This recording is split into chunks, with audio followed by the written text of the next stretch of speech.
Hello, this is Danny Raymond, the voice behind Ray's Guide. In my past two videos, I've been talking about some of the complexities that will happen with persistent streaming and small shard player counts that will happen until CIG is able to create both a dynamic mesh and a replication layer able to serve many thousands of players. That is not going to be fast, so we will be dealing with them potentially for years. I talked about two broad categories of problems, although there may be more. However, before I get too far into this video, I noticed from the comments on the second video, many people are confused about what a shard is under server meshing, often confusing it with what a game server is under server meshing.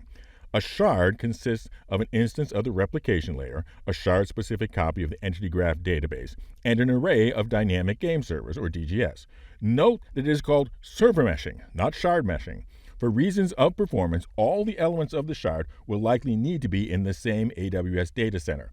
And for reasons of the speed of light, most players will want that data center to be on their continent and not on the other side of the world an ocean away. Eventually, the size of the array of mesh DGS servers can grow and shrink with the number of players, and the boundaries of their managed territories can shift with each other as players are more concentrated in one area or another. That is dynamic server meshing, and it will allow really high player counts per shard, but only if the replication layer and local entity graph database can handle that much capacity. But based on information provided with Chris Roberts' letter from the chairman, the expectation of the Tier 0 with Star Citizen 4.0 is a shard with a replication layer and 4 static DGS servers. That's not going to allow very many players. If you're making predictions with your friends, I'd say pick a number with 2 digits. So, as I've been trying to make clear, I'm not talking about the problems that the eventual goal of continent serving shards able to handle player counts with 4 or 5 digits. I'm talking about those Tier 0, 4-server static shards, likely only to be able to handle 2-digit player counts. They will have unique issues, lots of unique issues that we might spend many quarters living with. The first were what I called Vegas shard issues. The things that we drop or otherwise change in the game will mostly just affect the shard that we are in, because otherwise players in the other shards will see all sorts of things changing around them for no apparent reason and think the whole thing's a plain buggy mess. So if things that happen on the Vegas shard stay in the Vegas shard, then you have to stay in the Vegas shard too in order to experience that maximum persistence. That's the big asterisk. The second group of problems I called Seattle shard issues, from an old billboard that said, "Will the last person to leave Seattle please turn off the lights?" Because if the maximum shard size is, say, 100 players, there will sometimes be cases where it's just 2 players, or even none. What do you do then with all those bespoke changes to the shard? The dropped weapons, the corpses, etc., etc. Do you keep a whole shard cost just for 2 players, or even none? Do you then back up the whole shard and relaunch the whole shard if just one of them returns? And then what happens when 101 players want to play on that shard? Well, you start a waiting list immediately, but the waiting list gets more than a handful. You'll need to start a new shard, which is immediately a tiny population shard, a Seattle shard again. As is my originally stated philosophy of this channel, I avoid suggesting negative things without also making some suggestions about improvements, and that is what this video is for. But these Vegas and Seattle shard issues are more paradoxes than problems, which are hard to solve and best to just avoid, and already have the built-in solution of working as fast as possible to get the shard player capacities up to those 4- and 5-digit levels. So any proposed solution that adds overhead to the replication layer or takes resources from the task of making the replication layer performance optimized is a negative proposal, irrespective of the direct results.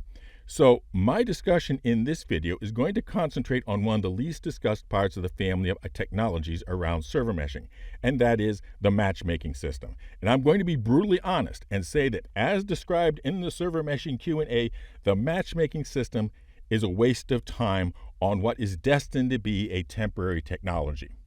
Why a temporary technology? Well, imagine CIG has reached its goal of a single global shard. "Hello, Mr. Matchmaking System. Tell me where to put this newly logged in player." "Well, sir, let me perform all sorts of calculations and then tell you to put them in the only shard there is." "Ah, thank you, Mr. Matchmaker. Keep up the good work." Well, even before that, say at the level of a continental shard, the practical imperative of being on the system with good latency is going to overwhelm any consideration of theoretical diversity. Not to mention, a continental level shard is going to automatically be as diverse as that continent's player base itself is.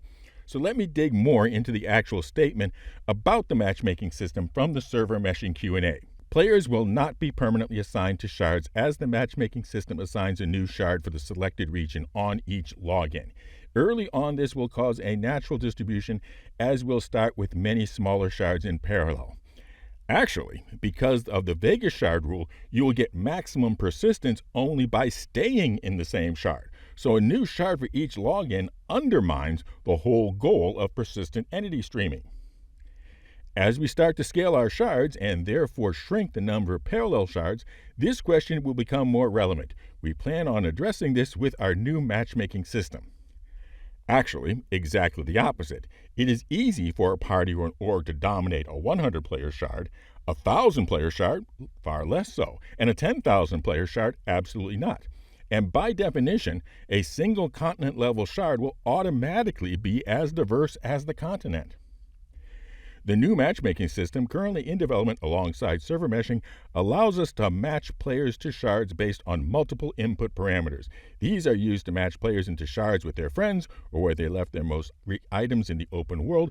However, it also allows us to use more advanced parameters such as reputation and other hidden player stats that we track. The thing is, the hard practical considerations, ping, party groupings, wanting to finish looting that corpse or salvage that ship from the last session, wanting to admire your bottle pile, etc., are going to overwhelm all the need for analyzing the advanced parameters. If, based on advanced parameters, you get sent to a different shard than what your practical considerations have you wanting to be, you will regard it as a broken system, because from your standpoint, it is. This will allow us to try to ensure that every shard has a semi-diverse collection of individuals. For example, we can make sure that we don't inadvertently load a shard up with only lawful players, which might not be very fun if part of what they want to do is hunt criminal players. True, but the solution is to have the shards grow large enough that a semi-diverse collection of individuals is unavoidable. Keep focused on that, and in the interim solutions, stay focused on the player's visible and practical priorities. And since the player's practical priorities might not be the same between sessions, let them say what their priority is for this session and then just give them what they need. Much simpler. Which brings me to the specifics. There are 6 priority choices that the players should have at the welcome screen for their game before entering the shard, and how they should behave in the matchmaking system. First, persistence priority. This simply returns you to your shard of record, which normally is just the last shard you played on. Obviously, this is intended to maximize persistent entity streaming with the Vegas shard rule. But what happens if your shard of record is full? Well, you're given 3 choices. 1, join the waiting list. 2, have the system pick a new shard for you, knowing this would lose persistence of things specific to your prior shard. Or 3, join an overflow shard. So what's an overflow shard? Well, it's a shard forked from the main shard. So for example, there would be the Vegas shard and then the Vegas overflow shard. Playing in the overflow shard would not change your shard of record, which would remain the main shard. But also any changes to the overflow shard would not be saved if the shard player count drops to 0. On the overflow shard, the last person to leave does turn out the lights. So be sure to store your stuff before logging out when playing on the overflow shard. The second priority choice is party priority. Simply, if you're in a party, keep you in the same shard as the party leader. If the party's leader's shard of record is different than yours, you will get the option to change your shard of record or not. If the party leader's shard is full, your only choices are to wait or return to the game lobby. The third priority choice is friends priority.